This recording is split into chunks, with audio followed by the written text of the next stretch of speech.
क्या 50 और 55 पर आपने बोलने का अवसर दिया। आप एक बार मिल लें। मैं आपका आभार व्यक्त करता हूं। माननीय सभापति महोदय, यद्यपि सहकारी आंदोलन की औपचारिक शुरुआत हमारे राजस्थान के अजमेर से और भरतपुर से हुई, ये हम पूरे भारतवर्ष में राजस्थान लीडर के रूप में स्थापित है सहकारिता आंदोलन में।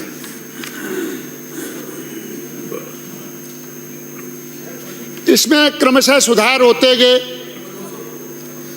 तो उसमें कुछ गड़बड़ियां भी आती गई। इनका वर्णन मैं आगे करूंगा, परंतु इससे पूर्व भी सहकारिता के संबंध में अनेक कार्य होते रहे। हमारे पुरातन समय से ही सहकार आपसी किसानों में या अन्य लोगों में सहकार भाव हमेशा मौजूद रहा है। हम लोग कृषि कार्यों में हम एक दूसरे की मदद किया करते रहे हैं। जिस समय में फसलों के समेटने का समय होता था और अधिक फसल हो जाती थी, एक किसान उनको समेटने में बहुत मुश्किल होती थी।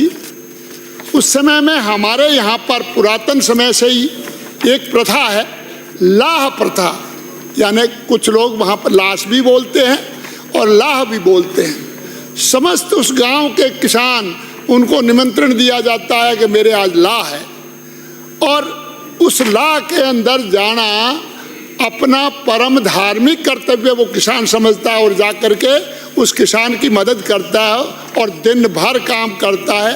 उसके बदले और कुछ नहीं, उसको अच्छा भोजन गोट दे दी जाती है। ये है भाव, सहकार का भाव।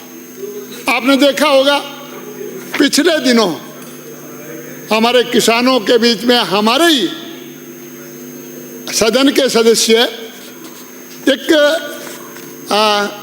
कृषि कार्य करते हुए, कड़ब काटते हुए, हमारे वहाँ पर ऊपर का सिट्टा काटने के बाद में नीचे जो डंठल बचता है उसको डोका बोलते हैं, कई जगह कड़ब बोलते हैं। तो डोका डांस करते हुए भी आपने हमारे माननीय सदस्य को देखा होगा, वीडियो भी वायरल हुआ है ना। हाँ, यानी कि किसान नाचते गाते डीजे की धुन पर अपने खुद गाते, एक दूसरे की मदद करते हैं और पूरा उसका शाम तक काम कर जाते हैं। ये है सहकार भाव, किसी की एक दूसरे की मदद करना। और यही सामूहिक भाव जिस समय में पहले हमारे यहाँ पर, अब तो बरसात होने लगी है क्योंकि हमारे वहाँ पर भी प्लांटेशन हो गया। पश्चिमी राजस्थान में कुछ नहरी तंत्र हो गया है, कुछ अंडरग्राउंड वाटर मिलने से नई तकनीक से पानी के बाहर आना शुरू हुआ है, तो पेड़ पौधे अधिक हो गए और इसलिए बरसातें भी कुछ अधिक हो गई। हमारे सतकाड़ियाँ भी पड़ती थी, 7 काल, और उस काल के अंदर परिस्थितियाँ हो जाती कि किसान का, गरीब का बीज भी समाप्त हो जाता था और पशु भी चले जाते थे। उस समय में खेती का समय होता, बरसात होती थी, तो उसकी चिंता सभी करते थे। हमारे लोग वो कहते थे कि बेचारा अब इसके खेती हो जाएगी तो 12 महीने का अनाज इसको पैदा हो जाएगा, और इसलिए उसको खेत को जुताने के लिए या उसके खेत में हल जोतने के लिए आसपास के किसान जाकर के हल जोत करके उसकी खेती कर दिया करते थे। सभापति महोदय, परिदृश्य बदलते बदलते पूरा खाली हो गया है। गंभीर विषय है, आप चिंतन करें। आप इन्हें तो ये शुरू की थी, वापस ले लो। मतलब कोई भी चीज एक लक्ष्य को प्राप्त करने के लिए सामूहिक प्रयास किया जाए, वो ही सहकारिता है। और सहकारिता का एक सर्वोत्कृष्ट नमूना मैं आपको निवेदन करता हूं। ये खेजड़ी हमारे पश्चिम राजस्थान में तुलसी के नाम से जानी जाती है, पवित्र पौधा जाना जाता है। जब पूजा में भी जब कलश रखते हैं उसके अंदर खेजड़ी का लौंग यानी वो पत्ते रखा करते हैं, इसको बहुत पवित्र मानते हैं। ये अकाल के समय में पशुओं को चारा भी देती है और साथ में जलाऊ लकड़ी भी देती है। और यहाँ पर भी पूर्वज कहते थे कि उनके जब सतकाली पड़ती थी उनके छोड़े खा करके अपना काल का समय गुजारते थे। उस खेजड़ी को काटने के पर दुनिया भर के आंदोलन हमारे पश्चिम राजस्थान में चल रहे हैं, सामूहिक रूप से चल रहे हैं। वही सब 300 साल पहले माँ अमृता देवी के नेतृत्व के अंदर, जब अमृता देवी और उनकी 3 बेटियां और उनका पति पूरे के पूरे उस खेजड़ी को बचाने के लिए अपना सर्वोच्च बलिदान देते हैं, तो 363 लोग एक साथ में अपनी जान को कुर्बान कर देते हैं। वो भी एक सहकार का ही भाव है। कल उसका माननीय कोलाज से आने वाले ये विषय में विषयांतर कर रहा हूँ, परंतु इसको विषय पे ला रहा हूँ। यानी कि कल कोलाज से आने वाले माननीय विधायक जी को एक सरकार की तरफ से, समझ लो अधिकारियों की तरफ से जवाब मिला कि 12 महीने में एक भी खेजड़ी नहीं कटी। अरे आपके जो FIR है वहाँ पर देख लो, आपके वन विभाग के अंदर देख लो, एक भी खेजड़ी, हम आंखों देख रहे हैं, दुनिया भर के वीडियो आ रहे हैं और वो ये कह रहे हैं उनके भरोसे ये खेजड़ी कटना नहीं रुकेगा। और इसलिए मेरा आपसे निवेदन है माननीय सभापति महोदय, आपके माध्यम से ये कार्य जो गांव के अंदर वृक्षों की रखवाली का काम भी कोऑपरेटिव सोसाइटीज को दिया जाए, उनका वो ही कोऑपरेटिव सोसाइटी निगरानी की जाए, उनके भरोसे उनसे रिपोर्ट लेकर के आप कहोगे कि नहीं कटी। ये कोऑपरेटिव सोसाइटी प्रतिनिधि सभा है गांव की और उनके हाथ में ये सारी बात दी जानी चाहिए। माननीय सभापति महोदय,